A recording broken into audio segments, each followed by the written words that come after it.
Mindful movement. 21 days of fitness and meditation. She sat on the edge of her yoga mat, breathing hard, staring at her hands like they belonged to someone else. 3 weeks. That's all she promised herself. Just 21 days. But right now, in this moment, she wasn't sure she'd make it through one more. Most of us start the same way. A decision made in the middle of the night, fueled by frustration or hope or fear. We tell ourselves this time will be different. We download the app, we clear space in the living room, we believe, and then the body reminds us what we've been ignoring. She thought fitness meant pushing harder. Meditation meant sitting still. She thought they were separate worlds, different languages, incompatible goals. What she didn't know yet was that her body had been waiting for them to meet. The first morning felt like performance. She followed a routine she found online, movements that looked simple in the video but felt clumsy in her limbs. Her mind wandered. Her muscles resisted. She kept checking the clock. Afterward, she sat cross-legged and closed her eyes, trying to meditate. The silence felt loud. Her thoughts circled like anxious birds. She opened her eyes after 90 seconds, convinced she was doing it wrong. But she came back the next day anyway, not because she felt inspired, because she'd made a promise and breaking it so soon felt worse than the discomfort. Day 3 brought the first real struggle. Her shoulders ached, her lower back protested. She realized how disconnected she'd become from her own body, how long she'd been moving through life without really feeling anything. The meditation that followed wasn't peaceful. It was confrontational. Every breath seemed to ask a question she didn't want to answer. She thought about quitting. Part of her still doubted this could work. But something small had started shifting, not in her body yet, in her awareness. Researchers at the University of Massachusetts discovered something profound about combining movement with mindfulness. When we engage both the body and the mind intentionally, we don't just build strength or reduce stress separately. We create new neural pathways that connect physical sensation with emotional regulation. The brain literally rewires itself to recognize the body as a partner, not a problem. She didn't know the science yet. She just knew that on day 5, during a simple forward fold, she finally felt her hamstrings. Not pain, not resistance, just presence. It was such a small thing, but it made her cry. What would you do if your body suddenly spoke to you after years of silence? The second week tested her differently. The movements became familiar, which meant her mind grew restless. She wanted results. She wanted visible change. She wanted proof that this mattered. Instead, she got subtlety. Her sleep improved slightly. Her morning mood felt less volatile. She noticed herself taking deeper breaths during stressful moments at work, without thinking about it. These weren't the transformations she'd imagined. They were quieter, harder to measure, easier to dismiss. Then came the injury. Well, not an injury exactly, a warning. Sharp pain in her right knee during a lunge, the kind of pain that demands attention. She stopped immediately, sat down, and for the first time, instead of feeling frustrated or defeated, she felt curious. What was her body trying to tell her? This was the real test, not of her strength, but of her relationship with limitation. She modified the movement, went slower, focused less on depth and more on alignment. During meditation afterward, she placed her attention on her knee, breathing into the discomfort without trying to fix it. And something unexpected happened. The pain began to feel less like an enemy and more like information. Sometimes we only understand strength when it's tested by gentleness. By day 12, she'd stopped counting. The routine had become rhythm. She no longer approached her mat with dread or determination. She approached it with neutrality, which felt revolutionary. The fitness portion evolved too. She realized she'd been chasing intensity when what she needed was consistency. She'd been measuring success in sweat and soreness when the real progress lived in sustainability. What surprised her most wasn't just how a simple foam roller improved her experience with mindful movement, but how everything started to feel different once she switched to the right recovery method.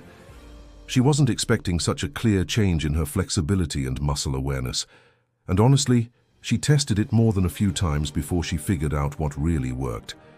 This isn't a promotion, just sharing real results that made a noticeable difference for her practice. She left a note about it for others exploring the same path. The meditation deepened, not because she got better at emptying her mind, but because she stopped trying to. She learned to watch thoughts without chasing them, to notice tension without immediately trying to release it. She discovered that meditation wasn't about achieving peace. It was about developing the capacity to be with whatever arose. Her body started responding in ways she hadn't anticipated. Her posture improved without conscious effort. Her digestion regulated. Her chronic shoulder tension, which she'd carried for years like an old companion, began to soften. These weren't dramatic changes. They were the kind of shifts that happen so gradually, you only notice them when you look back. Day 17 brought unexpected emotion. During a simple, seated twist, grief moved through her body like weather. She didn't know where it came from or what it meant.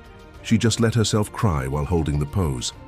Afterward, during meditation, she felt lighter, not happy, not fixed, just less heavy. The body holds what the mind can't process. Movement creates space for release.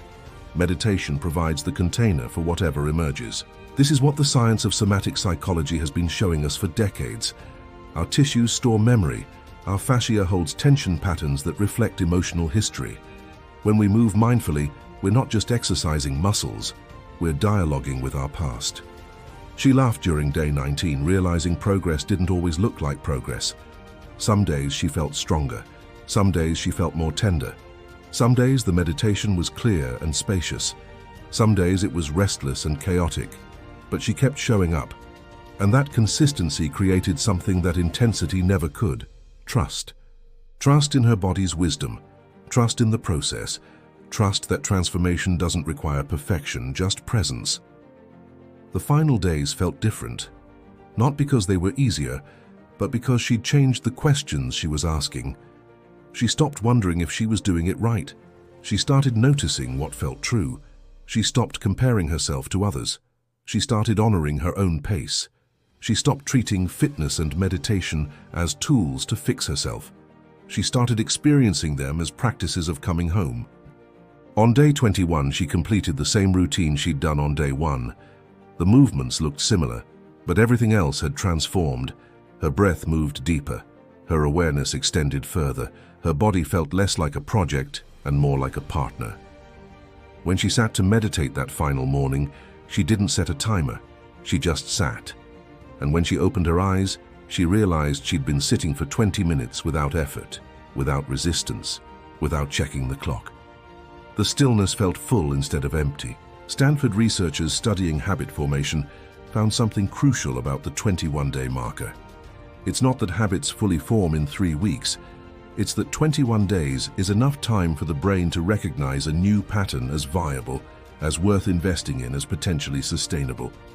The real work begins after day 21. She understood this now. These 3 weeks weren't about achieving a goal. They were about establishing a foundation, about proving to herself that she could show up, even when it was uncomfortable, even when it wasn't glamorous, even when the results were invisible. She'd learned that mindful movement isn't about getting somewhere. It's about being present with where you are. That fitness without awareness is just repetition.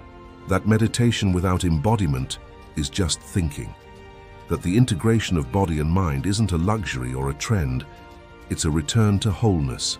She thought about all the times she'd started and stopped before, all the routines she'd abandoned, all the promises she'd broken to herself. This time felt different. Not because it was easier, because she'd finally understood what she was really practicing. Not transformation, relationship. Her body wasn't something to conquer or control. It was something to listen to honor, to move with instead of against. Her mind wasn't something to silence or dominate.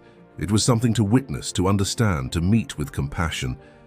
And when movement and stillness, effort and ease, action and awareness came together, something ancient and essential awakened. She looked at her mat one more time that morning. Tomorrow she'd unroll it again. Not because of a challenge or a program, because it had become part of who she was.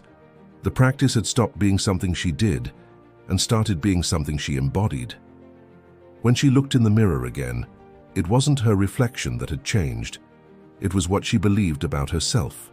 She believed she was capable of commitment. She believed her body deserved attention. She believed that healing doesn't happen all at once, but in small moments of presence accumulated over time. She believed finally that she was worth showing up for. Maybe that's what these 21 days had really been about. Not building a routine, but rebuilding trust. Not achieving perfection, but practicing presence. Not fixing what was broken, but remembering what was whole. The journey of mindful movement doesn't end, it deepens. Each breath becomes a teacher. Each movement becomes a meditation. Each moment of awareness becomes an opportunity to choose presence over autopilot, connection over disconnection, embodiment over escape. This isn't medical advice. It's an invitation. To explore what happens when you stop treating your body like a machine and start experiencing it as a miracle. To discover what changes when fitness becomes mindful and meditation becomes embodied. To find out what 3 weeks of showing up can teach you about who you've always been. Tell us what part of this story resonated most and where you're watching from. See you in the next video. Bye.